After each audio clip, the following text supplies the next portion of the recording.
Jason and I and many of our friends have a tradition through every New Year's. We go over to a good friend of ours' houses, Susie's. Susie's a listener. Hi, Susie. And there we party, we have fun, we hang out, we see people that we sometimes only see once a year. Then when the ball drops, we all grab our significant others and we kiss them, right there on the mouth. This year, when it counted down to 1, and I gave my wife a big kiss, do you know what I was thinking about? Why did Colin Farrell keep that accent in this movie? Why is the horse never a dog? Is that Will Smith? This week's movie had me confused for days after I had seen it. So if you're one of those few people that watch these movies before or after you listen to the podcast, good luck. Happy New Year from You've Got Mails. If you watch one movie this year about an orphan child with magical powers, who's clearly set for greater things and has a destiny to fulfill, but evil powers are trying to stop him from completing his mission, watch Harry Potter. This fucking movie. Jesus Christ, is this fucking weird. Holy hell, dude. I've never done Adderall. I felt like I needed to do Adderall. What the hell? Like, this movie was everywhere. Somebody was like, I got one chance at making a movie, but I got 7 scripts. What am I going to do? So I am so excited to talk about this movie. Yeah. Because it is batshit crazy and none of it makes any sense. This movie, for the listeners at home, 2014 Winter's Tale. Based on a novel. Starring Colin Farrell. Oh, it's gangbusters. There's I think 4 or 5 Academy Award winners and 2 nominees in this movie. And there's a reason you've never heard of this movie. I actually had heard of this movie and didn't realize it. Oh, really? Yes. There's a pretty odd cameo in this movie, which we'll get to. Oh, yeah. I remember this being like a big talking point when this movie came out. But this movie, based on a novel, I'd never heard of the novel. New York Times put out a list 22 greatest works of American fiction. Not like this year, not like in the 20th century, like ever. This novel was on it. This novel is on it. Like with To Kill a Mockingbird. It's on there. And The Pearl Diver. And John Steinbeck. According to the New York Times, yes. So I'm guessing this is a pretty good book. Holy shit. Never heard of it. I might have to read this. The movie, so Steven Spielberg had bought the rights to this movie and wanted to film it. Martin Scorsese had the rights to this movie and wanted to film it. Both said it was unfilmable. I just pictured this with Tom Hanks and then with Leonardo DiCaprio. Yes. Like one after another. Like he just kicks Tom Hanks out and walks in. He's like, no, it's my turn. Both deemed it unfilmable. And then Akiva Goldsman came in, proved their fucking points. Was it that bad? Did you hate it that much? I didn't hate... Okay. I was invested. I don't want to get ahead of myself because obviously reviews come at the end. I wouldn't say I hated this movie. I would say this movie is fucking bananas. Doesn't make any sense. And it's obvious to me that when I heard that he cut out over 300 pages from this book, yeah, that makes sense. Yeah? Because there's a lot of stuff in this movie that doesn't make sense. And I'd really like to talk about it. All right. It is fucking bananas. This movie starts out with our favorite thing, a voiceover. Yes. That doesn't make any sense. It is. You're all wound up on this. I love it. Dude, it is a woman. We don't know who she is yet, but she will play a major part in the movie later.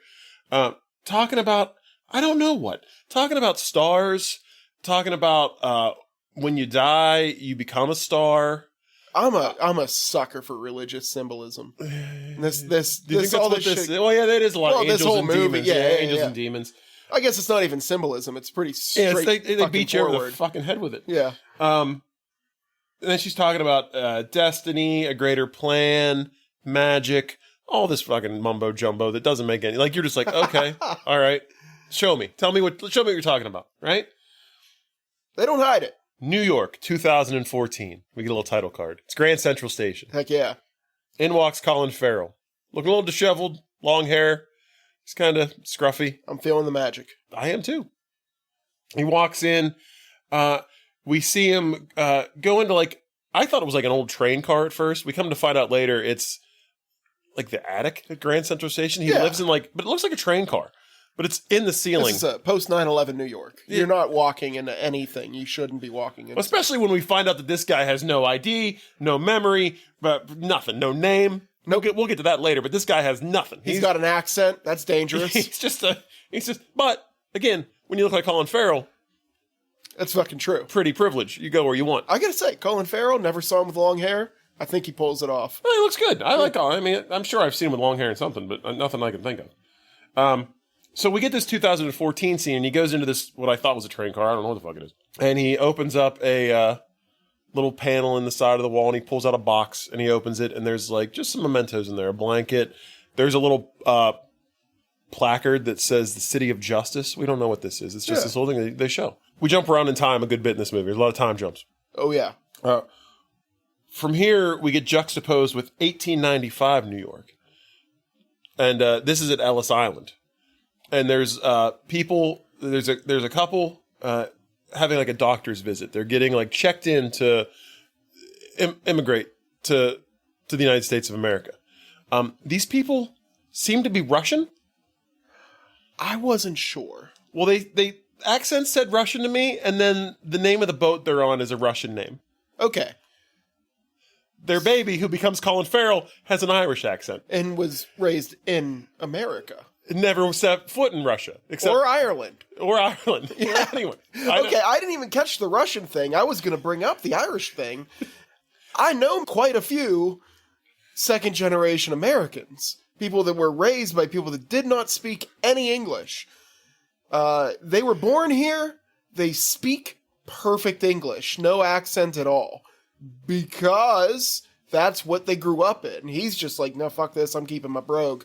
I'm not even going to attempt. They didn't ask anybody to do anything. Well, no. So maybe he just realized what Russell Crowe didn't, and that, Russell Crowe tried to do an Irish accent and failed horribly. Maybe Colin Farrell was like, I can't do an American accent, so I'll just roll with this. But we get this couple when they're in visiting the doctor. The wife goes in first. She comes out. The man goes in. He checks him out, checks his heart, all this stuff. Comes out. And the doctor says to them, we can't let you in. You got a pulmonary condition, like some kind of sickness. Yes. And they've got their little baby with them. And they're like, well, can you take the baby? Could you just take the baby?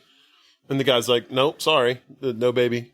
No parents, no baby. Yeah. We don't just take babies here. This is an anchor baby. Give us your huddled masses. You're poor, but please, no babies. Not that child. No babies. It would have been great if he was like, not that one. I thought it'd be great if he was like, yeah, just throw it in the box over there. Got a baby drop over here in the corner. Which would have made more fucking sense than what happens.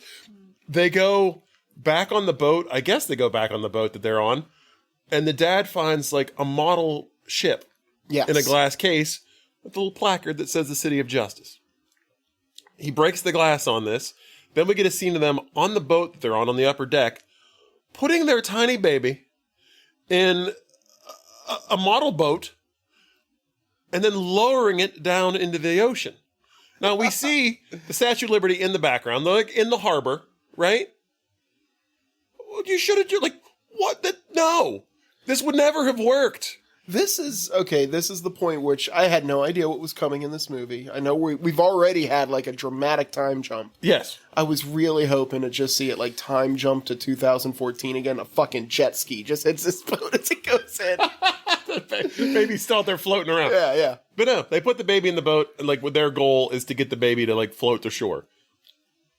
Sure enough, that shit works. You don't boat a baby and just leave. Like, that's crazy. No, I mean, like, you're basically like sentencing your baby to death at this point. Like, yeah, in real life. But hey, fucking magic, right? This baby has a greater purpose and a destiny. So from 1895, we cut to New York 1916. And we see Colin Farrell, shorter hair, time-appropriate clothing, running his ass off through an alley, being chased by like the gangs of New York. Hell yeah. Essentially, right?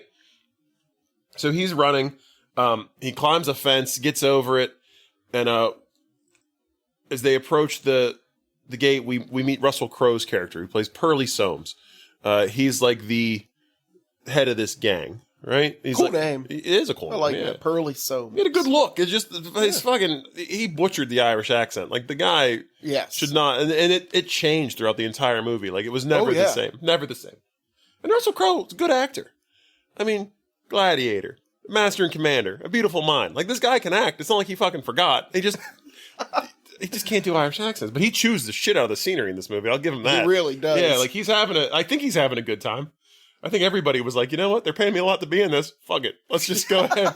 If I can say anything, all the actors really kind of committed for the most part. Spielberg was going to be here. Yeah. It's like unfilmable, you say. Let me prove you right. Colin Farrell jumps this fence and he's running away from these gangs. Did you catch where the scene was? No. It was shot in the same spot. I clocked it immediately. There's a really great scene in one of the X-Men movies. I think it's the very first one where a young Magneto's being led through the gates to the concentration. Is that what that is? That's the same place? That's the same spot. Very cool. So Colin Farrell jumps this fence and he's about to get away. Wouldn't you know it? There's one patch of ice and he just runs straight across it and falls on his back. Okay? At this point, all the gang members finally catch up and they're able to like get over the fence. Colin Farrell looks to his right. They're on like the docks in New York. Like this is they're like fucking Red Hook, New Jersey. He looks to the right and there is this majestic white horse. White. Just like top to bottom. This horse, like Puffy rode in to his parties on this fucking horse. This horse is white. This horse is just there. Like not in a stable, not tied up, just fucking chilling out on the docks, right? He looks at this horse and is just like, huh. Horse, how are you? And the horse like kneels down on one knee, like essentially like, hey, get on. Like, hop on, bro. I got you. You look like you're in a spot of trouble. Like, let's get out of here. Colin Farrell gets on the horse, and then he's trying to like get it to run away from the gang. But instead, the horse runs directly at the fence. And this fence is probably 15, 20 feet. Yeah, 20 feet high. Jumps over, magical fairy dust flies out of its ass, basically, over the fence, over Russell Crowe's head, and he is gone. And, and Russell Crowe goes, he's got the goddamn horse. Like, I'm supposed to know where this horse came from, like, why it's here. Like, none of it makes any sense, okay? But he's got the goddamn horse, and Russell Crowe's not happy about it. So from there, this horse is a good boy too. He's a good horse. So we cut away from that, and we see like an estately manor, like in New York, probably Upper East Side, Manhattan, whatever. I don't know what a fancy party. That sounds fancy to me. And William Hurt is there. He's like the owner of the home. He plays Mr. Penn. That's not Bill Nighy. No. Oh, shit. If it was, that would have been an incredible accent change for him. No, this is William Hurt. I really can't tell these old guys apart. Yeah, that's Thunderbolt Ross. R.I.P. I think he just passed away this past year. Oh. William Hurt. But he is there, and like someone comes to the door, and he comes in. It's like an optometrist. He's there to make eyeglasses. Yes. And he lets the guy know that, you know, all the windows are open. Everybody's like dressed like in like warm clothing. This is winter, mind you. I mean, the name of the movie is Winter Time. Yes. So, and he explains to the doctor, you know, we have someone in the house with fever. So they got to keep her cool. We find out his daughter has consumption. Which I didn't bother to look up. Does it work like this? You have to stay ice cold? So a couple things about consumption. I didn't look too much into it. Although I did find out, William Hurt tells the doctor, it's okay, it's not contagious. And the doctor says, oh, I know, my sister passed away from it as well. Consumption is 100% contagious. Oh. So they were just like playing real fast and loose with the rules of consumption here. Good news. Other than that, I don't know. This is before we had like antibiotics, so nobody really knew what the fuck was going on back then. It is deadly. They just did some cocaine about it and went back to their day. It is deadly, and it does cause like fevers. So I don't know if you have to keep the person cool, but I assume it probably helps. Yeah, that's an on-running thing in this. She is like left outside in the New York winter. Oh, she sleeps in a tent on the top of the building. Yeah. In the wintertime. Yeah. So, like, if she overheats, she will die. Much like Hot Frosty. Oh, yeah. Yeah, it gets too hot. I actually thought about that. I was like, I wrote down, is she a snowman? I did too. But yes, if she gets too hot, it's in his notes, people. I saw it. They have to keep her cool. She comes down. They basically say, like, she's only got, she's on very limited time here. Oh, yeah. There's a point in the movie where she says that she was told 6 months, but it's been 8 months, so she's, you know, she's already got like 2 months over on what they thought she was going to have. She's pretty cavalier about it. But it also made me think, like, did you need the glasses that bad? Like, he's there to fit her for eyeglasses. Well, I don't know if you noticed during the scene, but she has a severe fucking stigmatism because the whole room is sparkling. Well, I don't never see her in a pair of glasses the entire movie. So That's very true. yeah, she never wears them. But yeah, she comes in and she starts like babbling on about, the fever's not all bad. It kind of helps her see things that other people can't see, and how like everything is connected by light. And we see like all these beams of light come in through the room and sparkle off of everything and connect to everything else. And at this point, I couldn't tell if she was the only one that could see that, or everyone else could see it, and just they weren't. Maybe the consumption wasn't going to get her. It was the fucking brain tumor. Something. But like, didn't you think it was weird? Like, there's a lot of points in this movie where like magical things happen, and people that aren't magic don't seem to fucking bat an eye at it. Like, even Colin Farrell, like, he's not magical. He doesn't have any powers, but he gets like this magical horse, and it's just like, all right, fuck it. Let's roll. Yeah, let's ride. So we cut from there. Colin Farrell is basically like boarding his horse. There's a character, he never really gets a name, but there's this gentleman that Colin Farrell obviously knows and kind of like is a friend of his. And he's selling him, like, he tells him, I need like some blankets, some this, that for the horse. I got a new friend here. I got this new horse friend. I'm going to hook him up. And he saved my ass, And the guy lets him know that Pearlie, Russell Crowe's character, has put the word out in the street that they're looking for him. They've like turned up the heat. They've upped the reward for him. You get it? The heat's turning up on him and he has limited time left to live. Oh, God. Oh, yeah. This one's deep, man. So many layers. Like a big old stinky onion. But he tells him, and he's like, you can't keep staying here. You can't keep living above Grand Central Station. So apparently you could like board horses at Grand Central Station. You might have been able to. Yeah. I mean, it was 1918. Like, everybody rode a horse, so. That sounds about right. There probably weren't parking lots. There were probably stables. But it also, they don't really say it outright. But the stable guy, he's a little bit magic too, because he knows the horse. Oh, yeah. Everybody knows this horse. Yeah, he's like, oh, hey, buddy, like, long time no see, after he boards the horse. He showed up in, like, the 1914 equivalent of the fucking Batmobile. Like, everybody's like, oh, yeah, man, you got it. We also find out that there's like, a little bit of, like, a scene with Russell Crowe where he's explaining the horse to someone and says it's a dog. And, like, they make references multiple times to this horse that it's actually a dog, but it takes the shape of a horse. But this horse never turns into a dog. So why fucking bother telling me it's a dog? That's so you know that it's a good boy. Yeah, it was a good boy. But, so we get a scene. Russell Crowe is in, like, his, like, headquarters, his little evil guy headquarters that he has. And he's talking to his henchman. His name is Romeo. This is, like, his right-hand man. Yes. And he's talking about all the stuff they steal. Because we find out that Russell Crowe is a thief. And he basically runs like a little gang of thieves. Colin Farrell's character, Peter, used to work for him, but then he decided to go off on his own.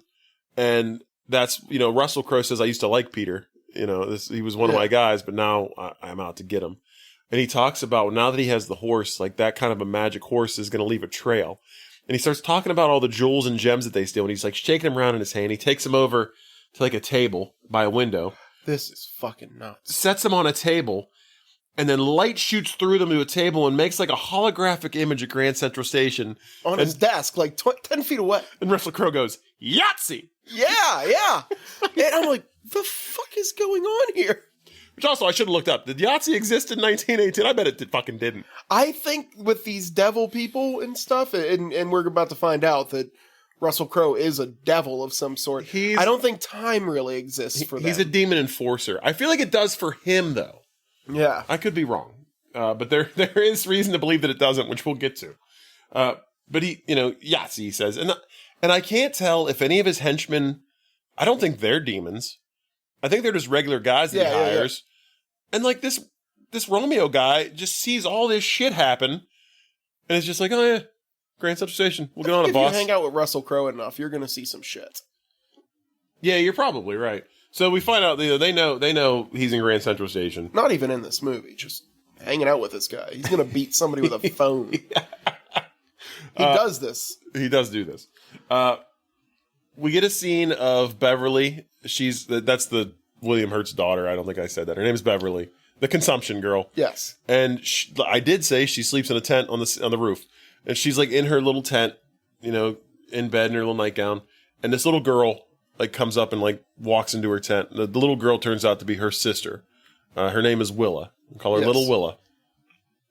And she crawls in bed with Beverly, and she talks about how, you know, she's worried that she's going to die. And Beverly kind of comforts her again with this, oh, you know, when we die, we turn into stars. And she points up at the stars and the constellations and is like naming them and shit. And like just trying to like ease her sadness. Yeah, to be like, bitch, I'm the one dying. Yeah. You make me feel better. Yeah. Cut to the next morning, and Peter and the horse have like kept on burgling. Like, even though Peter is like, Yeah, he's actively just shoving silver into this horse's bag. yeah, he comes out of a house, he's putting like plates and dishes and everything in the horse's saddlebags, and the horse is just like now This horse helping. is slumming it. Yeah, this horse is Like, now, this horse deserves better. this horse is now helping Peter rob houses. And it's day is breaking, so he's like about to wrap it up and call it a night. From across the street out of this house that Beverly lives in, we see all the family come out, get in their carriage, and they drive off. And the horse points him in that direction. It's like nudging him for that house. Yeah. And Peter's just like, all right, you know, one more, and then we're done. Every Like, time I think I'm out, this horse drags me back in. yeah. And so he goes into the house. We see her wake up, and she's overheating. And she gets in like this big bathtub. I mean, she's like the Hulk. Like, she realizes bad things are about to happen, and she has like a whole situation of like calming down and relaxing and Yeah. getting cold. So she gets into this big tub. Meanwhile, Colin Farrell's in the house, like cracking the safe. You know, he's about to rob them, and he sees like we see her in the background, like she's out of the tub, she's walking through. He doesn't know she's there, and we see like a flash of light, which kind of startles him because light plays a big, you know, she's created like a light in the house, and he kind of stops and looks around, and then all of a sudden he hears this just like upbeat piano music playing, like she's just going to town on the piano in the other room. That won't heat you up. So he walks away from the safe because he's like, oh shit, somebody's here. But he's also like captivated by the music. Like you can tell he hears the music and he's like, this is nice. Oh yeah, she's like a full-on muse. Yeah, I'm gonna go see what's going on in here. So she's got her back to him. She's playing the piano, and he walks to the doorway, and he steps on a floorboard, and it makes like a very loud noise. So she stops playing and spins around, and Colin Farrell looks at her and he goes, "Squeak." It's literally what he fucking says. He goes, "Squeak," and she's like, "Excuse me," and he's like, "The floorboard, it squeaks." And we get our first ever and probably only Squeak sploosh? meet cute that involves a home invasion. Yeah, that's true. He's standing there, gun in hand, just like hanging out. And she's like, "What are you?" Home Alone didn't go this well. She's like, "What are you doing here?" And he's like, "Well, I intended to rob the place." I will say, on a serious note, these two motherfuckers have the best chemistry. I think, They of do, and any I thought characters I actually I've liked seen. this scene. Like it was cute, Yeah. it was funny. Every scene they're together, I'm like, damn, they are good together. I'm overheating. Yeah. And she's like, "Well, do you still intend to rob the home?" And he's like, "Probably not now. I guess not." And he puts his gun away, and she's like, "Well, then I guess I should offer you a cup of tea." And, As you do. yeah, and they have like this little sit down where she explains it. Now she has a British Have accent. you ever been robbed? Yes, but I wasn't home. No. Oh, okay. Yeah, I came home one day and my back window that led into my kitchen was open, and my front door was open. My television was gone, my PlayStation was gone, and my laptop was gone. Ooh. Yeah, they got me. Damn. They got me good.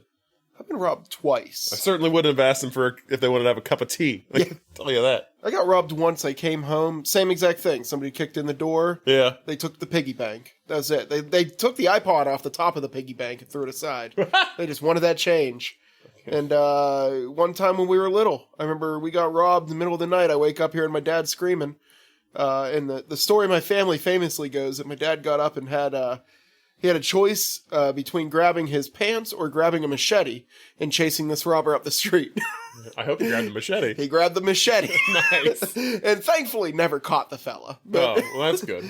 but yeah, he basically just ran dong swinging up the street with a machete in his arms, That's hunting for people. That's badass. Yeah. But they sit down and have this cup of tea, and she kind of explains her situation. She, like I said, she has the accents in this movie make no sense. They tried to explain hers. Like, she is from an American family. Her dad, William Hurt, is an American. He has this regular Yeah. American accent. She's full-blown British, but it's because she was apparently brought up in England, like born there and raised there, went to school there. So she hasn't kicked the British accent. Okay, That one makes that guy, more sense. Yeah, I mean, at least they explained it. They don't explain any other accent in this movie. like he did not get his accent from the Irish-speaking Russell Crowe. No. No. Well, that's the thing. Like, I tried to explain his Irish accent, and we find out that, like, Pearlie took him in when he was younger. But we also found out that, like, that wasn't until he was, like, old enough to, like, already have his own, like, accent. Like, Yes. This gets so fucking confused. But he was raised by, like, a Native American guy. Oh, yeah, that just came out of nowhere. yeah. We're going to get to that. And, like, he didn't really hook up with Pearlie until later on, so he didn't, like, adopt the accent from him, I wouldn't think. But she explains that to him. She lets him know that she has consumption. And out of nowhere, she's like, I've never been kissed on the lips and never will be. And he's like, well, I'm on the lam. I got to leave town for a little bit. But maybe when I come back, we can get together. And she's like, oh, I will long be dead by that point. Yeah, real so matter cavalier, of fact. Real matter of fact. That's the other thing, too. They talk about consumption like it's not contagious, but she also says, I've never left the house. Like, I'm locked up in here all the time. Like, I can't go anywhere. And I'm like, you're probably pretty contagious. Yeah, I wouldn't want to be near you. Yeah. So he leaves, and there's like this moment where he's getting on the horse, and she's looking out the window, touching the glass. They're like immediately in love. Like, these two are meant for each other. Russell Crowe is out for a dinner. He's out for a nice dinner. All you can eat oysters, basically. Like, he walks into a room, as you do when you're the devil, and he's like, this guy, he's got some authority in town. Like, he walks in, they kick a bunch of people out of like the head table at the restaurant. He tells the waiter to keep them coming, and then we cut to like the table, and he's got like tray after tray after tray of oysters. He's just slurping them down. Ugh. The waiter comes up and asks if there's anything else he needs, and he tells him that he wants a South African owl, butterflied, sautéed, a little parsley on top. This is the way Tom Waits orders his fucking dinner. I'm pretty sure. Says remove the beak and the claws, and the waiter goes, sir, we don't have owl. He goes full Karen on him. Murdered. Yeah, done. His face like quickly like changes to like a demon face. Like his skin kind of breaks apart. And he's like a monster underneath. Yeah. And he basically just grabs this guy, rips his throat out, and like slams him down on the table. And then in like a fugue state, starts like finger painting with his blood all over the table. The blood of a virgin, he says. Yeah. He's doing all this stuff on the table. He pulls back and he looks at it and he says to Romeo, his right-hand man, I had a vision of this redhead girl. You need to find her and find Peter. Like, she's his destiny. And Romeo's like, what girl? And he's like, look at the table. The girl I've drawn. Yeah. And it's literally just a big red, like, blotchy fucking mess. It does look like shit. Cut to Russell Crowe. Cut to Colin Farrell. He's walking the docks with his fucking Indian adopted father. Like, I don't know. Yes. And this guy, I don't know. Native American Indian. Yeah, I'm sorry. Native American. I don't know this guy's name, but he's in like every movie that you need a Native he is. American If you need for. a wise old Native American guy, He's your guy. He's your guy. Just picture that guy and you know exactly who I'm talking about. And he's telling Peter that everybody has a miracle inside of them that's meant for someone. And that, maybe this girl is who his miracle's for. Because Peter's telling him he met this girl and, doesn't feel so strongly connected to her and all this stuff. Now, he also tells him that some people get spirit animals. And he talks about this, I forget what it's called, but he says it's this, and it's the dog of the East, but sometimes it appears as a white horse. Again, it's the horse as a dog, but we never see it turn into a dog. Yeah, absolutely. No need to even say that it's a dog. Yeah. So the guy basically tells him, like, you need to go get this girl. Like, go to the girl. Don't worry about leaving town. Go find the girl. Meanwhile, Pearlie has apparently taken this, like, picture that he drew with the blood of a waiter. Yes. And had someone recreate it and make, like, a bunch of copies of it because all of his guys are out in the street with, like 8x10s of this. Looking for redheads. This fucking finger painting. And we see outside of Beverly's house, she walks out for a minute. Her driver's outside. They're getting ready to take her up north to where her family stays. And the driver pulls like this folded up paper out of his pocket and opens it up. And it's this redheaded blotchy thing. He's like, that's her. Oh, yeah. Yeah, bingo. This totally makes sense. So she comes outside for a minute, like bringing some bags out, goes back in the house, comes back out again. Like, Russell Crowe's there already. Well, I mean, he is Satanly. Yeah, with his gang. And she asks who he is, and he kind of explains to her that, her driver is just made quite a bit of money, and that he starts talking about Peter and saying that Peter used to work for him, and that he started to have these grand ideas, and he started thinking, we could steal a ring but not take the finger, and we could rob a house and not kill the people that live there. And Pearlie's kind of saying, like, that's the fun of it. Like, that's why we do what we do. Yeah. And these ideas, they can cause more harm. He says I like this, actually. He goes, ideas like that can cause more good than harm. It's like, as opposed to harm than good. Pearlie's all about, like, the mayhem, the chaos. He wants the blood. He's working for the forces of evil, and he's about to kill her because he wants to stop the miracle from happening. And Peter rides up on the white horse, like from a mile away. They could see this guy coming, right? He's galloping down the street, and Pearlie has her. Stop questioning the magic. Pearlie has her backed up against a car with a knife out, like to her stomach, and is about to stab her. And could have easily looked to his right, saw the horse, and be like, "Oh shit, I got to get this done." It's quick. like Austin Powers with the steamroller. His reaction time's not that great. Peter rides up, scoops her up on the horse, and they take off. The chase ensues. Like, Pearlie's actually on a horse. Like, he's chasing. Oh yeah, we got a whole fucking horse chase. We get a horse chase. Central Park. But then everybody else is in cars. Yeah. Like, we got horses, cars. They're chasing them. They come to this like cliffside area overlooking the river, which is all frozen over. And they're just riding towards the cliff, and Beverly's like, "Oh, no, it's too high. We can't do this." The horse just fucking jumps off, like floats down, it lands sprouts on the wings, ice. Man. It does it like a little bit of wing action. Yeah, comes out, and Pearlie and his guys have to stop at the edge, and he sees which way their direction they're heading, and he says, "We can't go north." He's confined to the 5 boroughs. He's the demon enforcer of the 5 boroughs, is his title. And he doesn't have any jurisdiction outside of there, so he knows they're heading north out of the city. North is only for young lovers and horses that are obviously on meth. Romeo, his right-hand man, walks up to him and he's like, we almost had him. And he just shoots Romeo and kills him, which was sad. He hands the gun to his second in command, and he's like, "Hey, you wanna raise?" Oh, yeah. And that guy shoots him. Yeah, you're right. So Pearlie has this guy kill Romeo. And then Pearlie mentions that he has a meeting with a judge, because they're talking about, like, should we try to go after him? He's like, I got a meeting with the judge. And we find that out. They ride up on the horse to the river, to the Lake of the Keres, it's called.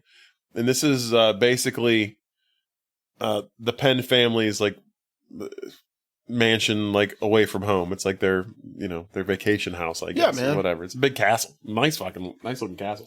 Pittsburgh's covered with these houses where, like, the Frick House and the Carnegie House, and this is where we stay in the summer. This is where we stay on the weekends. This is where we stay when there's a blood moon. This is. But she kind of says to him that her family always told her this was like a place of magic, and only good things can happen there, and yada yada yada, magic bullshit. So Peter meets the dad of William Hurt, and he has him. It's like a real awkward, like, him and the dad have amazing chemistry too. It runs in the family. Yeah, they do. But it's like one of those things when you're like dating a girl and you meet her dad for the first time, and he wants to sit you down and have the talk, and he's basically like, "Here's all the questions I have for you. I just want straight answers. Make it quick." And he's like, "What's your name? What do you do? What are your intentions for my daughter?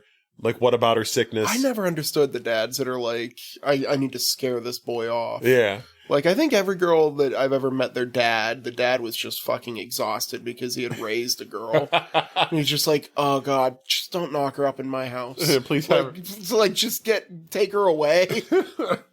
But Peter answers all the questions. He tells him his name. He says, "I'm a thief, and I'm a pretty good one." He says, "I'm in love with your daughter. Like, since the moment I met her, like, I can't stop thinking about her. I don't know what to do without her." And as far as the sickness goes, he says, "Is it possible to love someone so much that they can't die?" And he's like, "I'm a really good thief. Like, can't I just steal one life?"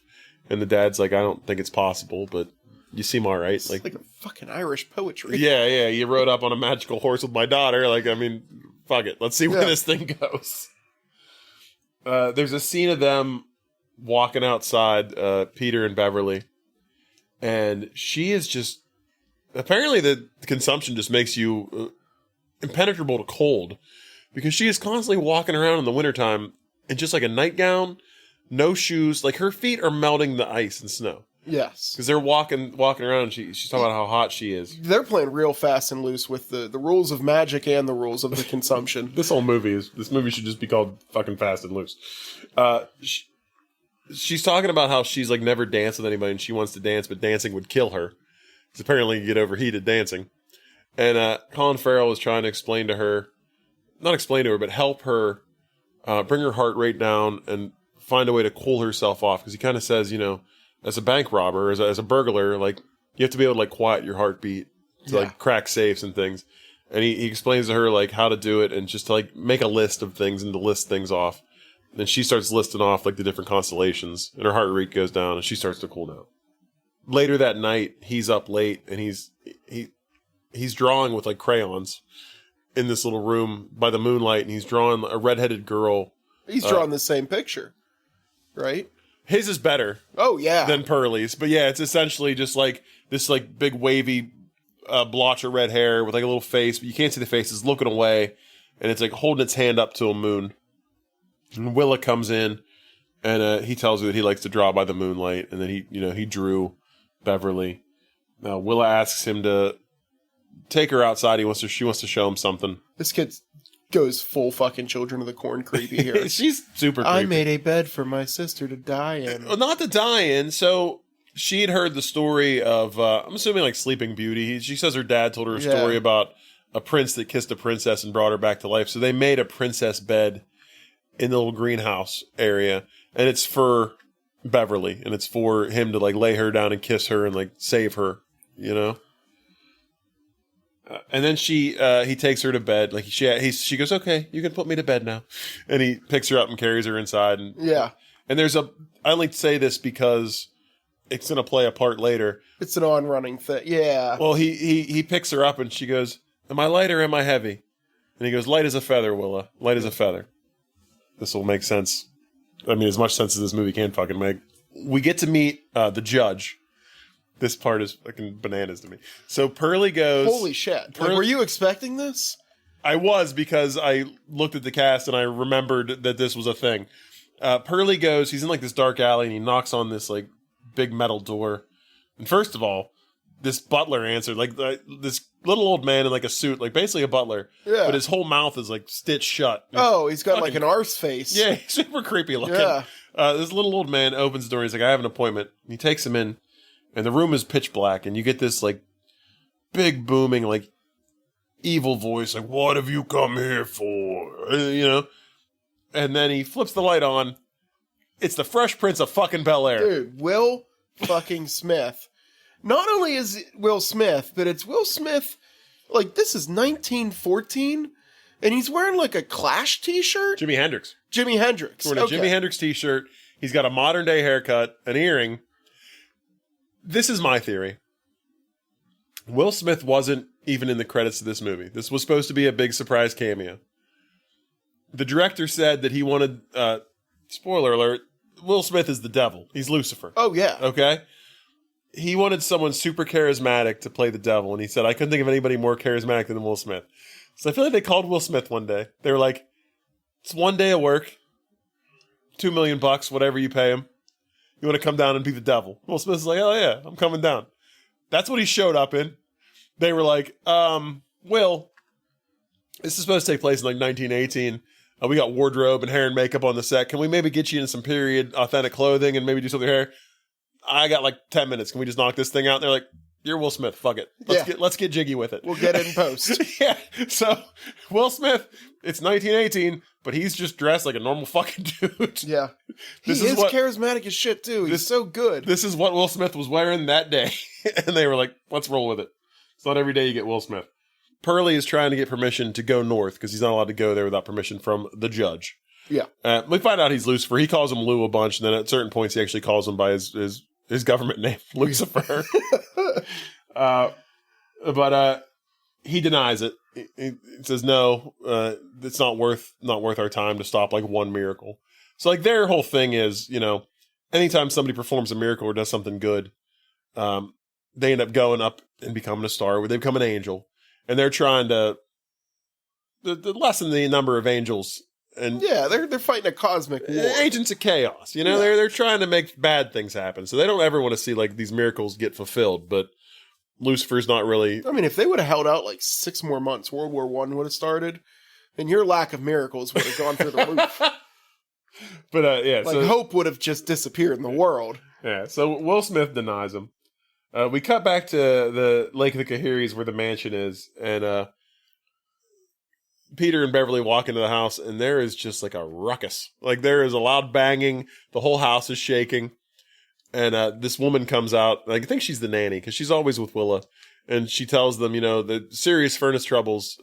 Dad's downstairs in the basement with the furnace guy, but he wants us all to get out of the house because this thing could blow at any minute. Yeah. Yeah. I would have gotten the fuck out of this house if you saw this furnace. It looks like it should be like a fucking like steamboat or something. This furnace is huge. And so Peter goes down and this whole thing is rumbling and shaking. There's valves popping off and steam blowing everywhere. And the dad like kicks the furnace repairman out. He's like, you got to go. Like this place is the about ship's going down, buddy. We're going to play it out. And this is horseshit. The dad's like, I'm going with it. And Peter's like, sir, like, if it's going to blow up, we should get you out of here too. And the dad's like, my wife built this house. She decorated it. She picked out every curtain and couch. And I'm going down with the ship. And he's like, well, that's ridiculous. Let me take a look. And Peter has a knack for machinery, we find out. Yeah, he finds a valve that says the don't explode valve, Yeah. and he twists it. But he talks to him, he tells him, you know, I've always had a way with like machines and things like that. So he starts like fiddling around with the furnace, eventually finds a valve, turns it off, everything's fine. Which the guy they brought in to repair the furnace, he shouldn't work in the furnace industry. Like, it seemed like if Peter could come in here and figure this out, not know what the hell was going on. I don't know. I could be a furnace expert if I had walked in and saw that thing throbbing in the basement. I would have forgotten my shit too. You're right. That's happened, and Peter saved the whole house. Dad gives him a big hug, and now Dad's like firmly. Oh yeah, he mechanic splooshes on Team him. Peter. Yeah, He's- he's full on. He's got a throbbing in his basement. Everything's good for Dad now. Beverly wants to go dancing on New Year's Eve. New Year's Eve is coming up, and she tells Peter there's going to be a big dance at the Lake of the Kahiris, and she wants to be there for it and do the thing. We cut to a scene of Pearlie is in like a courtyard with this guy, and this was real muddled to me. The guy owed him a favor. He used to have wings, so it makes me think he was obviously an angel at one point, Yeah. but I guess maybe because he's in league with the devil, like things have gone like bad for him, or he lost his wings. I don't know. I got the feeling like he was still an angel. It was just like a dirty cop. I don't know, because I think Pearlie at one point asked him if he misses the wings or what it was the like theme to have. from The Shield starts playing. Yeah. Da, da, da, da, da. At one point, Pearlie asks him like what it was like to have wings. He makes it sound like he's not. Makes it sound like he's human now for whatever Yeah. reason. But he owes Pearlie a favor, and once this is done, they're flush and clear. And Pearlie gives him like a little vial, and he wants him to poison Beverly. He wants to take the redhead out, and he tells him like that it'll only work if she gets excited. Yeah. Basically, which I don't like. Why? If you want to kill her, like, why make it like just fucking throw some rat poison in her drink? Like, I don't understand what the point of this was. But he tells her, it's only gonna kill her if she gets excited. Not to ask you a question. Maybe I fucking missed it. Do we ever see this guy slip it in her drink? Yes. Okay, so I missed Yeah, that part because I was really confused at one point. Yeah, in the dance scene, he's the server. Okay, all right. So there's a lot of fancy dancing. We get a lot of like old timey 1918s dancing. Oh yeah.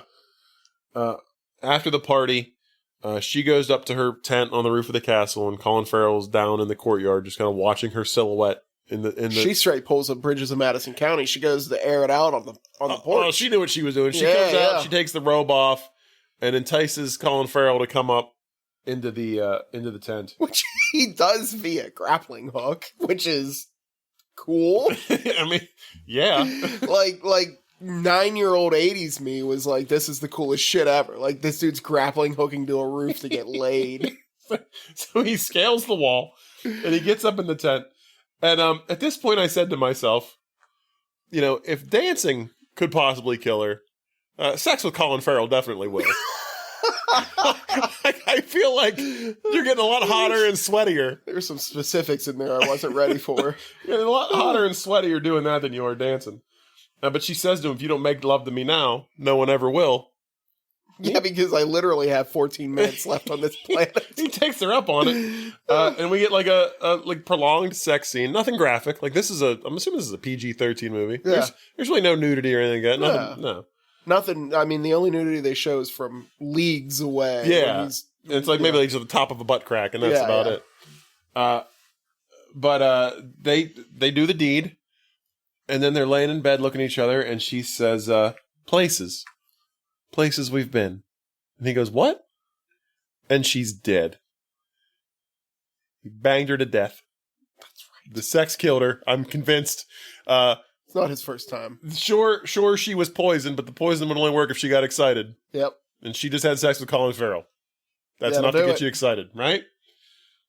He like starts crying. He picks her up. He carries her downstairs into the greenhouse, puts her on the princess bed, kisses her. Still dead. Nothing happened. Cut to the graveyard. Yeah. And this is the point where when he picked her up, I forgot about the princess bed, and he was carrying her outside. I was like, is he just going to throw her in a snowbank like Hot Frosty? Like, I thought he was just going to stick her in the snow and hope that she would cool down This enough. one had a lot of weird parallels with Hot I Frosty. thought she was coming back to life. Funeral. Next scene. The whole family, everybody's like around the grave. And then Willow looks off into the distance, and Colin Farrell is like way, way off in the distance. Like, not at the funeral, which I thought was weird. Yeah. I But- mean, Dad was into him at this point. Like, why is he, like, an outsider? If my penis killed a woman, I'd probably steer clear of the funeral as well. Like, I at least keep my distance. If my penis Things- killed a woman, I'd be at the bar, like, telling stories. You're never going to believe what happened to me. Yeah. I'd be Keep like a an old copy of that. fisherman, just like, everybody gather around, you gotta hear about this. Keep a copy of that obituary in your wallet.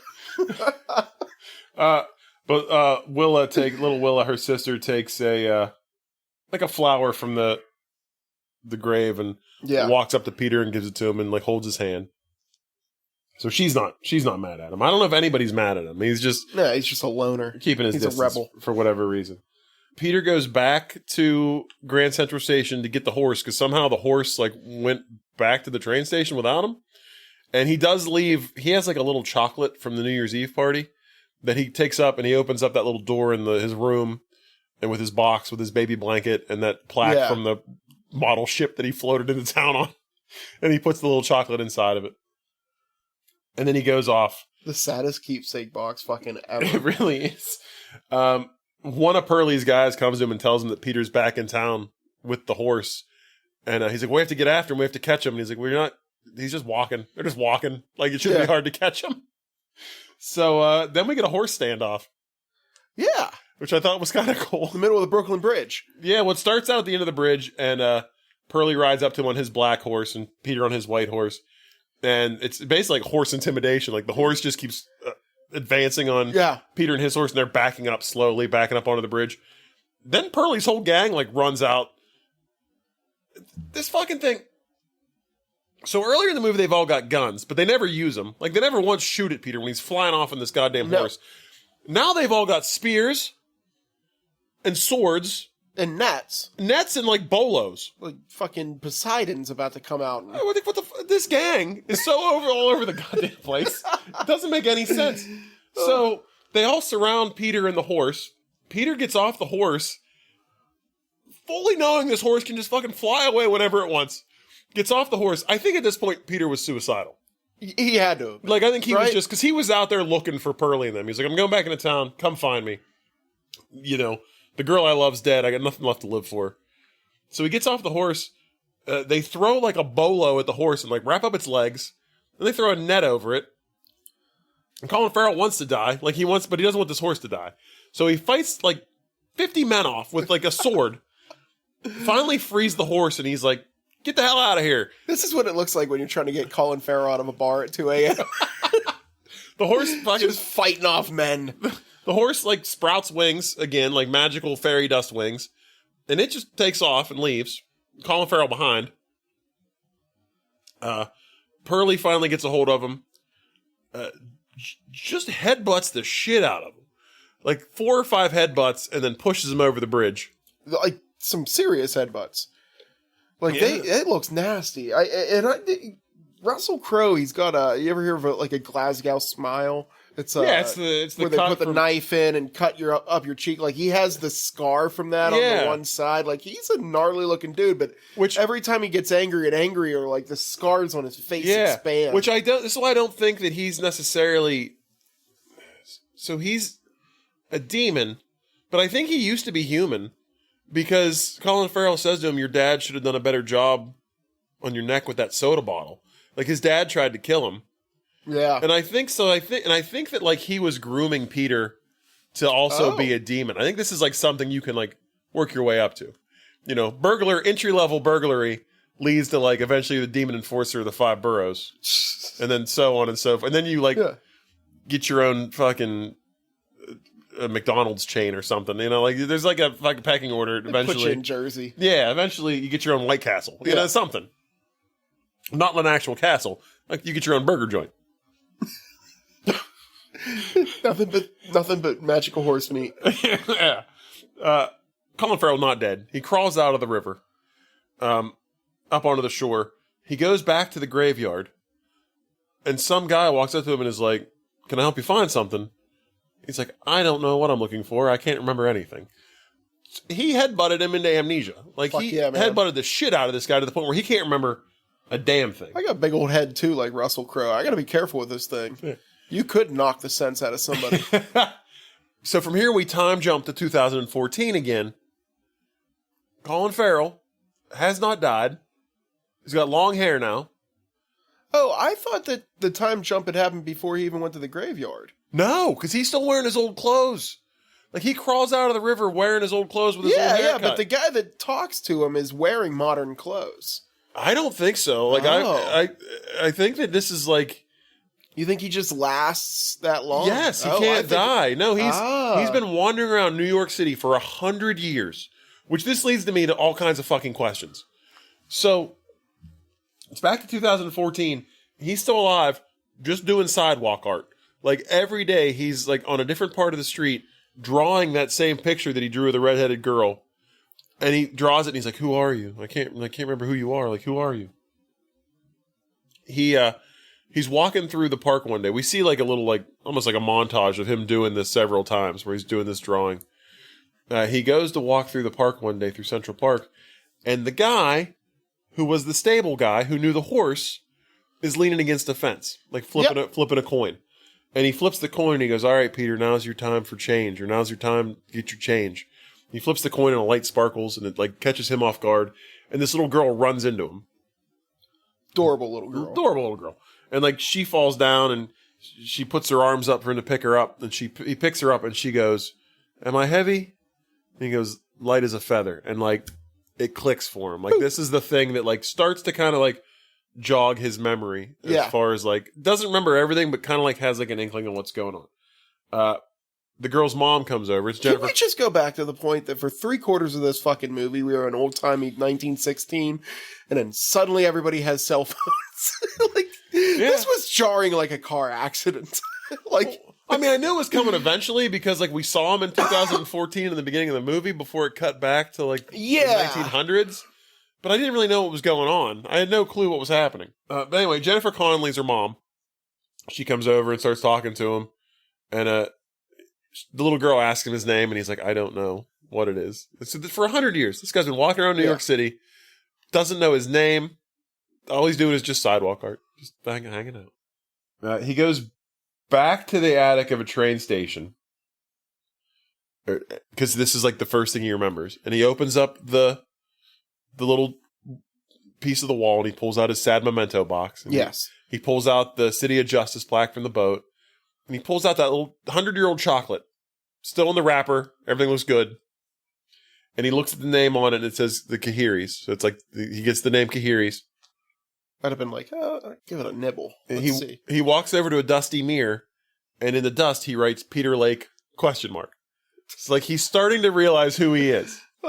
When your amnesiac ass just walks up to a dusty mirror and writes a name, that's your name. Yeah. You don't need the question mark. Yeah.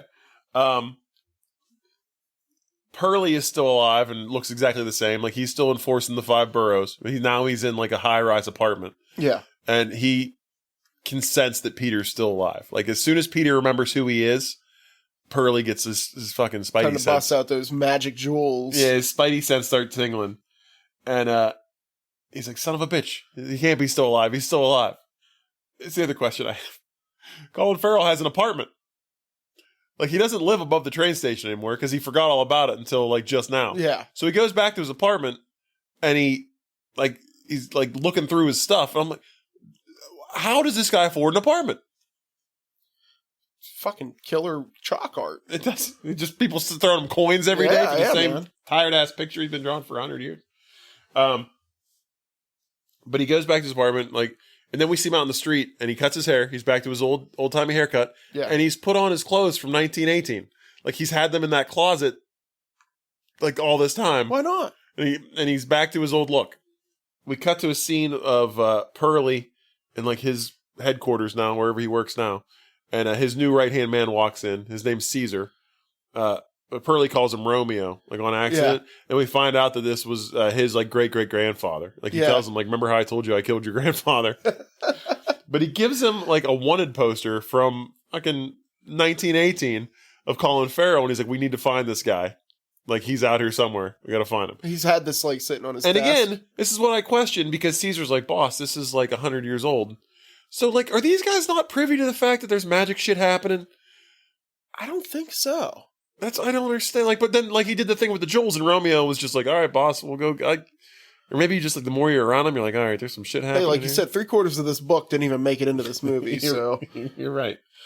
We get some scenes of Peter trying to figure out this Kahiris thing. So he finds a place called the Theater of the Kahiris, and it has a plaque on it that says it was donated by Isaac Penn.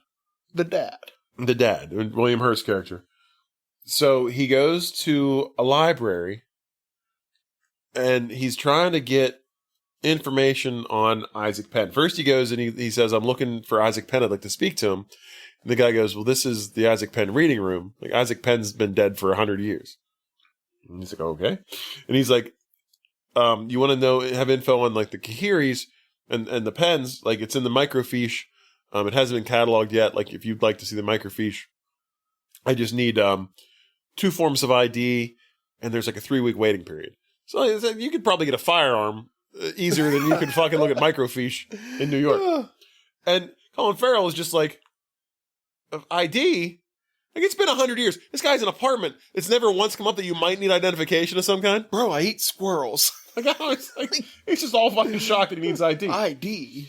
But Jennifer Connelly is in the background, and she happens to overhear this, and she's like, "Have we met before?" And he's like, "I don't think so. I only can remember, like, I just now remembered, like, who I am," and it doesn't dawn on her that this is the guy they saw in the park. Yeah. But she wants to help. Like, she wants to help this guy get back, and she's a reporter, so she has access. She works at the library, or whatever. She has access to the When library. you find, like, a disheveled Colin Farrell, you pick that shit up. And he says to You her, take like, that "Oh, home. what are you in here looking for?" And she's like, "I don't know, cure for cancer." Yeah. Like, real nonchalantly. It's like, I wrote down immediately, that little girl got cancer. Yeah, I was like, "Yep, that's right." But she takes him back into the microfiche, and she starts showing pictures. She looks at the Kahiris, and first we see a picture of Isaac Penn, Jeffrey Hurt's character, and he recognizes him a little bit. And then they flash to, like, a picture of Beverly, and he's like, "Oh God, this is now everything's flooding back." And then they flash, like, another picture of him and Beverly, and Jennifer Connelly is just like, "The fuck is going on?" Like, basically, she looks at him like, I like that they don't spend a ton of time, like with her having to get proof of this. "Well, no," because She looks at the picture, looks at him, goes, "Motherfucker." yeah, Like- and he basically, there's basically like a 2-minute like monologue of him just rehashing everything that's happened in the movie already. Oh, yeah. For Jennifer Connelly's benefit. And I'm like, motherfucker, I've seen it. I've been watching this the whole time. Like, we didn't need to show this on film. Like, we could have figured out a better way to do this. But It's already 2.5 hours. But she fully buys into the fact that, like, he's from 1918. Like, no questions asked. And he's basically like, well, they're all dead now. Like, I don't know what to do. Yeah. And she goes, well, not all of them. And she takes him to the newspaper she works at, to, like, the editor-in-chief's office. And this old woman walks in. And Jennifer Connelly's like, "I have somebody here that wants to talk to you." And he turns around, and sees her, and she goes, "Peter Lake?" He goes, "Little Willa?" It's the little girl. Like she's all convenient. She's all grown up. But I had to look this up. She would be 108 years old. Jesus, really? And I think the idea was that, you know, when you're touched by magic, is what they said. It gives you a little bit of an extra thing, like the Green Mile. You ever see that movie where like he lives to be like 200 years old because the magic touched him? Oh yeah, well, it's possible. Yeah, good for her. I didn't even think about the age. Yeah, that would be. Yeah, she would have to be like 100. Yeah, God damn. Okay, well, another thing about this movie that makes no sense. They go back to Willa's place, and they just have like a nice little moment where they talk, and he talks about. Again, that Beverly is, you know, in the stars, and she says that she saw her in the stars the night she died. You know, she's an angel. Jennifer Connelly, when they leave Willa's apartment, Jennifer Connelly invites Colin Farrell back to her house for some chicken, as you do. Oh, why the fuck not? Found a strange man who's over 100 years old. Like, invite him I got a new over. recipe. Got to try it out. This kid's not eating a lot. Invite him over for dinner. Pearlie goes back to Lucifer, wearing the exact same clothes he was in 1918, which makes me think that Will Smith was on the set for a day and was just, they were like, let's knock this out. There's no need to change do clothes. These both real quick. No one's going to notice that he's wearing the same clothes 100 years later. And Lucifer basically tells Pearlie, like, you were so oversighted, you were so fixated on Peter, you didn't realize that Peter didn't have a miracle to give to Beverly. Like, it's meant for somebody else. Beverly was his miracle. She made him love her so much that he can't die. Oh, just like he said to the dad. Son of a bitch. Oh, yeah. Still love somebody. Yeah, he did say that. Oh, another star. But Pearlie is asking for Lucifer for a chance to kill Peter. And because he's basically immortal now, the only way for them to do that is for Pearlie to become mortal. Yes. So he says, like, I'll make you mortal, and then you Come have... on, man, didn't you read the handbook? Jesus. You have to kill this guy. If you want to kill him, that's the deal. Pearlie's like, yeah, let's do it. Like, I headbutted this guy into fucking amnesia once. Like, I'm sure I can take him. It's okay. There's a scene, like, Jennifer Connelly and her daughter are getting ready for dinner, and the little girl, like, asks, where do they go? Where do you go when you die? And the mom gets all sad and picks her up. And, like, this girl's, she gonna die. She got cancer, for sure. She's wearing like this big red like wrap hair scarf thing because she doesn't have any hair from chemo treatments and whatnot.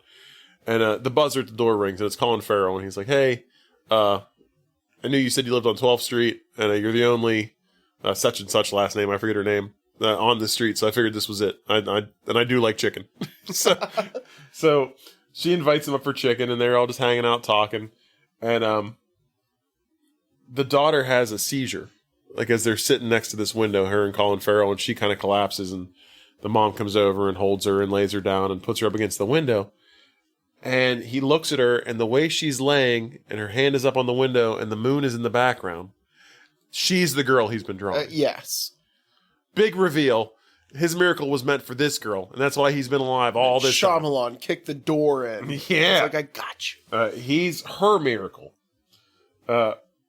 He realizes this. And at that point, he sees outside Pearlie and his men pull up. So they have to get out of there. They gather up the girl. They go upstairs to the roof. Wouldn't you fucking know it? I said out loud when he opened the door, by myself, 1:30 in the fucking morning. I was like, horse! That's a good boy. The horse is on the roof, ready to like take them away. So he gets them up on the roof, and they're kicking down the door as they get them all on the roof. And the horse just takes off and fucking not just like jumps like it has in the past where it'll jump and like land you safely. This thing flat out just flies. Oh yeah, like through the streets of New York. This thing goes full chitty fucking bang bang on the streets of New York. And again, we got Jennifer Connelly here, not a magical person. Just met this guy today, has no clue what's going on. Doesn't bat an eye that she's flying through New York on a horse. Nope. Like never a like holy shit, what's happening? Just holding on and just looking at this. City lights as they pass. Yeah. No big deal. No big deal. The horse flies them to the Coheries, to the castle. Which begs the question. This is the Lake of the Coheries. This is what he's been trying to research. He found the theater of the Coheries. there was no record that there was still like a giant castle at the end of the river called the Coheries. It was like a derelict, though. It was falling apart. Still, like Yeah. that. First of all, that's a historical landmark. Like somebody would know that was there and be like, "Oh yeah, that's that fucking castle down the block." He says to them that she said, "We're gonna be safe here," and he goes, "Oh yeah, they can't follow us here." Meanwhile, like 7 cars pull up. Fucking Lincoln Navigator ad pulls up. Yeah, Like, they all pull up and they all get out, and he's like, "Oh, I guess the rules have changed." Pearlie and his men followed them. As they all get out of the cars and they're about to like attack him, he looks at the horse and he's like, "You know what to do." And the horse just flies off. And at first you're like, "Oh, the horse just leaving again." And even Pearlie kind of laughs and chuckles at the horse. And then he looks up and the horse is coming fucking barreling down. They should have put like a Japanese zero sound effect, like me. So the horse comes down, just crashes down on the ice, cracks everything, and then like kicks the ice again. All the cars and all the men just dead. Like under the water, into the ice, and that's that. The horse just unalive. Like Last 30 scene of dudes. the Titanic. Yeah, Man. they're gone. So now it's just Pearlie and Peter, and 1-on-1. Peter's getting the shit kicked out of him. This was a cool fight. You like this? I was waiting for Mills Lane to kick out from behind a bush and be like, "Welcome to Celebrity Deathmatch." Like, this is one of those fights where you're like, these guys, like, both notorious for beating the shit out Oh, of people. yeah. I mean, I'd like to see that fight in real life, but Yeah. so Pearlie is just kicking him, like beating the crap out of him. He's on the ground. Goes to pick him up, and Peter reaches in his pocket and pulls something out, and the light hits it. You know, these magical lights that we keep seeing all throughout this movie. Yep. And then he just fucking stabs him in the throat. Yeah. And just murders Pearlie. With the City of Justice sign. Yeah, the plaque from the boat the little baby rode in on. So he stabbed in the throat, kills him. But at this point, Abby, the little girl, is dead.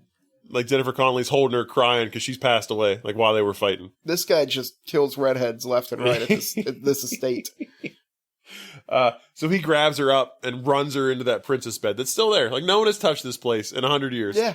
The little Totally mattress and derelict. everything is still in the greenhouse. He lays her down on it, gives her a kiss On the forehead. on the forehead, and nothing happens at first. And like they're all crying, and the camera like pans like real far out, and then you hear the girl go, "Mama," and she's fine. She's alive. She's the miracle. Colin Farrell brought her back to life. And he withers into an old grape and dies. No, he No, doesn't. he goes back to the graveyard and he visits Beverly's grave, and then horse rolls up. He gets on horse, and they just fly off into the sky like towards a star, assuming to reunite them, and he becomes an angel too. Heck yeah. But it's never really explained. I don't know where they went. I don't know what happened. That's that movie. That is that movie. I feel like that was just so much. It was just too much. It's a ride, buddy. It's a The ride. movie's insane. I was just the whole time just what is happening. Yeah. Yeah. Any flowers? Any grand gestures for this? Yeah, don't watch this if you like have anything else going on in your life.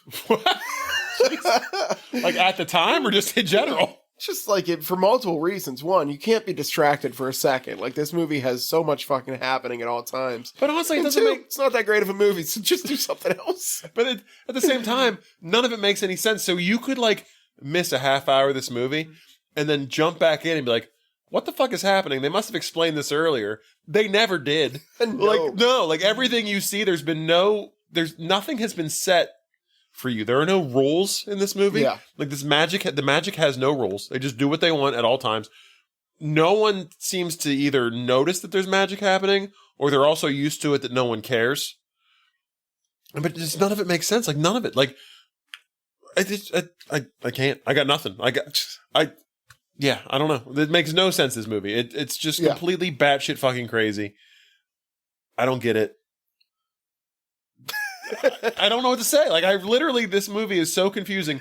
Like, if you asked me to explain the plot of this movie to someone in like a short period of time and get them to understand what this movie was about, I couldn't fucking do it. Because it doesn't make any sense. You just word for word told me the entire movie, and I'm still like, I saw this and I still don't get it. Exactly. I've talked for an hour, and neither one of us have any better idea what happened in this fucking movie. And I didn't leave anything out. Like, This is literally this movie. Oh, yeah. You could watch. I'm convinced you could take this movie, completely recut it, and put the scenes in out of order, and it would make just as much sense then as it did now. There's nothing you could do that make this So movie you'd any be like, is that Will Smith? yeah, and yeah. nothing could make this any more confusing. Another thing I have, his character isn't even in the book. These scenes with Lucifer and all Oh, that, really? not in the book. Neither was the part where they put the baby in the boat. Oh. So you're telling me you cut out 300 pages of this book and made a movie that makes zero sense, and you added scenes that didn't need to be there? That made it make less sense. You could have cut out the entire first 10 minutes of this movie and just had Colin Farrell running from a gang, and at some point he could have been like, yeah, I'm an orphan, I didn't know my parents, I just showed up on shore one day. This was a long movie, too. Yeah, 2 hours and like 14 minutes. Oh, yeah. Could have cut that out completely. Could have cut out these 2 scenes with Will Smith because they made no goddamn sense and didn't need to be there. And at least tried to make this movie make sense. Yeah. But no. Let's cut out 300 pages and just add some unnecessary bullshit. What would you add to this unnecessary bullshit to make it into a dick flick? Okay. Good question. I don't think that this movie has bad bones. Let's say that. There's a story here, which obviously, like, if this book is one of the 22 best, like, works of fiction, according to New York Times, there's something there, right? Okay. And I don't think that this movie is inherently necessarily a chick flick. I mean, there's a romance to it, but it's also like a fantasy adventure. Yeah. What Like I I would said, it has no idea what the fuck it wants to be. Exactly. First of all, let's give this thing the fucking Lord of the Rings treatment. If it's that long of a book and there's that much to it, I can cut this thing up into like 3 movies. Oh, man. You'd have to make it really good.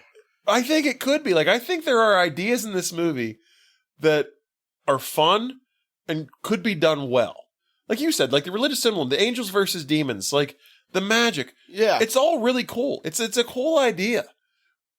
But it's like some stoner in his basement was like, it'd be cool, man, if like, the lights meant something.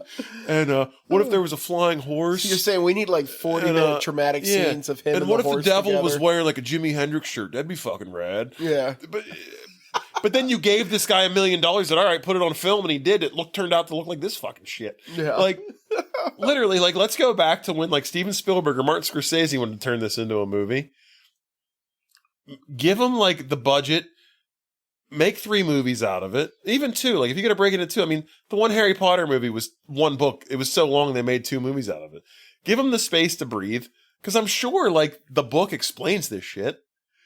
But this guy, this Akiva Goldsman was just like, if we'll just cut it out, people will figure it out. Yeah. It's You one of know? the best books of all time. Everybody's read this. Yeah. Like, there is something here that could be made into like an epic, like Lord of the Rings style. Like, everybody would love this movie. It would be like one of those things where, it'd be like the Harry Potter series, the Lord of the Rings books, the movies, these big sprawling adventures. Like, give me that. Just make it good. Like, make it make sense. There's no need for fucking Will Smith as the devil. Like, it wasn't in the book. Get that fucking shit out of there. You're fired up on this. Yeah, like, maybe make the accents make sense. Don't make Russell Crowe have an Irish accent if he can't do a fucking Irish accent. Like, Australian is fine. Jamaican would have been great. He's a demon. It doesn't matter what fucking accent he has. Like, just make it good. Like, we could go like much bigger, like fight scenes. Like, the special effects could be better.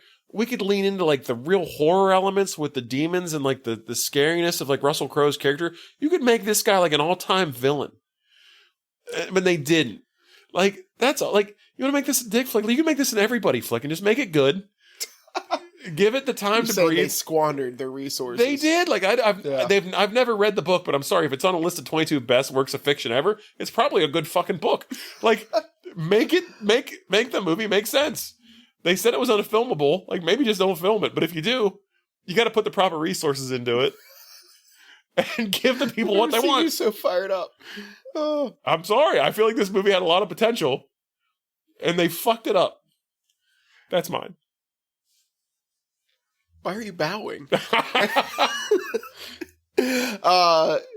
Okay, well, I'm going to go with another movie that had a lot of potential and they kind of fucked up a little bit too, and add Keanu Reeves from Constantine into this movie. Oh. Yeah, and have these two just fist fighting demons down. Oh, that'd be sweet. Yeah, I don't know if I have a long rant about it, but you know, like you got Keanu fighting Will Smith.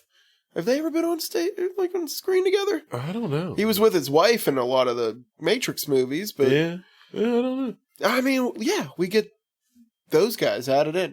I think Will Smith was supposed to be Neo. Oh, that would have been wild. Yeah, that was originally who they originally had in mind for that role. Yeah, we have like we bring Constantine back because I actually really like the Constantine movie. I do too. Yeah, I do too. It definitely bombed pretty hard. Yeah, I think that movie's underrated. I do like as that far as movie. like the religious iconography, things like that. Yeah, this would have fit right in a Constantine book. Yeah, absolutely. Yeah, you could just see like it's a shared universe. You could be lurking around in the shadows somewhere. Absolutely. Yeah, that's it.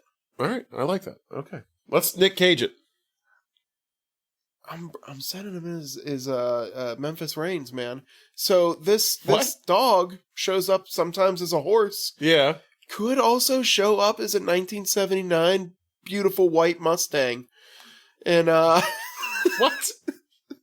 so like He's stealing the horse? You're supposed to replace a character, not just have him fucking come into the movie doing something completely different. so like the first time like when they get to the rooftop and you know and I'm like, "Oh my god, horse, you're here."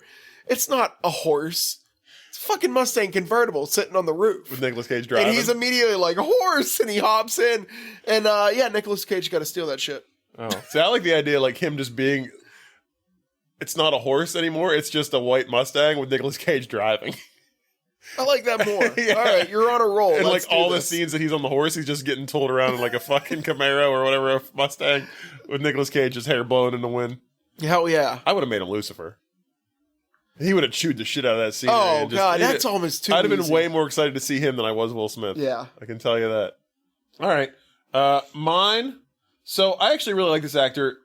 The guy that played Romeo. Did you recognize him? No. Kevin Corrigan's his name. The thing I think about him most from is he was in Pineapple Express. He's Craig Robinson's partner, the guy that are trying to like hunt them down. Okay. So, but he plays a lot of times just like an evil henchman or like a sidekick. But I like him. So he was in Pineapple Express as Budolfsky is his name. Pineapple Express. Also, Rosie Perez was in Pineapple Express. Okay. She is in White Men Can't Jump with Wesley Snipes. Yes. Wesley Snipes is in a movie called Rising Sun with Sean Connery. Oh. Hey, Sean Connery, obviously, in The Rock. I love it. And that's mine. All right. You want to rate this thing? Yeah, I'm going 1.75. 1.75. Yeah, this is a... You want to tell me about it? I mean, I think it hooked me on all the religious stuff. I like that. Like, I like the idea of, like, devil and God fighting wars on Earth and all that kind of cool stuff. It hooked me on that and then didn't do anything cool with it at all. Yeah. And, I mean, like, so as far as love story, like, Colin Farrell and this young lady, like, they're fucking amazing Yeah. together. But that's, like, a brief part of this movie, and it's not really anything I'm interested in. Yeah. So, yeah, 1.75 for me, dog. Okay. I'm gonna. So, I think just based on what you said, it changed my opinion a little bit. This movie is fucking stupid. Like, it doesn't make any sense. I can't stress to you enough how just disjointed and nonsensical this movie is. Like, Oh no, I heard your flowers. You have stressed it enough. but I still don't think I've stressed it enough. I'll go to my grave talking about. If anything, this movie could have a fucking Winter's Tale effect on me. 100 years from now, I'm gonna look exactly the same. I'm gonna be walking down the street to tell people how much this movie fucking sucked. Like you're gonna find me in the street and they're gonna be like, "Oh my god, I've never seen someone hate so much that it kept them alive." But yet here he is. But I did really like Colin Farrell's performance. Yeah. I really liked the girl's performance, and I did think the relationship itself was decent. Like, they had great chemistry, and I will give it a little bit of points for that. I'm going to go, like, 1.25. Okay. Sometimes movies are so bad, like, we've seen before that, like, I love them because they're so crazy and stupid. This movie was so crazy and stupid that it infuriated me, not made me like it. Yeah. Like, the whole time I was just like, no, why? What is this? What the fuck is this? Why is this happening? This doesn't make any sense. They didn't talk about Well, this you earlier. can tell when it's bad and the movie is like trying to be an Oscar winner. Yeah. Like it's all high on its own hog. Yeah. Yeah. Well, let's not forget Gary Oldman and Tiptoes. That was a performance of a lifetime. They were fucking building that guy up like he was going to win an Oscar. Oh. But yeah, like, it's just, this movie, it's bad. Like, you can tell, like, they wanted to take this, like, best-selling novel and, like, make a blockbuster, and they just fumbled the ball, man. Like, when they said this book was unfilmable, They proved it. they proved it. I think it could have been done better. Like I said, I think we could have made this like a 2-3-parter.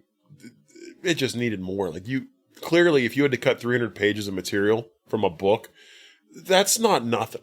Like, there's some explanation. There's some shit happening. That's a novel that you cut off of your book. Yes. So there's stuff you left behind that was imperative for the audience to know about, to understand and to enjoy the story as a whole. So, yeah, 1.25. This movie, I would say see it just to see how ridiculous it is and how nonsensical it really is. It's on Max. It's on Max. But that's what I would say. 1.25. All right. Fuck this movie. How many movies are we up to on this year list? We are at 185. 185. We have number 163.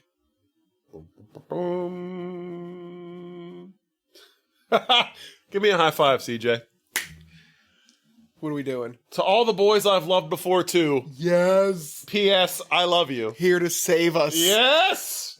I've been excited to watch this. And there has been multiple times where I've actually passed this by on Netflix and thought, maybe I should watch this. And I didn't.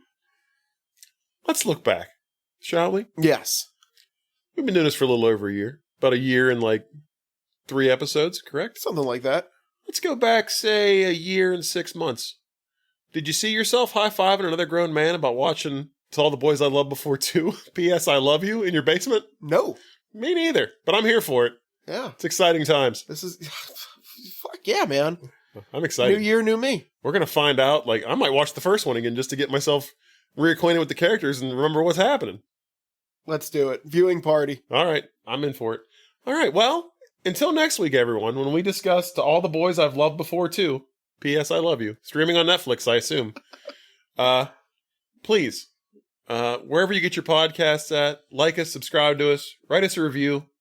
I can't stress it enough. As much as I stressed how nonsensical this movie was, I can also not stress enough that if you review us and rate us, it helps get us up in the algorithms and in front of ears we may not have entered before, and we want to enter all the ears. Don't make us go to AI, guys. But so please do that. Follow us on Facebook. Get your spicy meme every week. We always keep you updated as to what movies we're doing.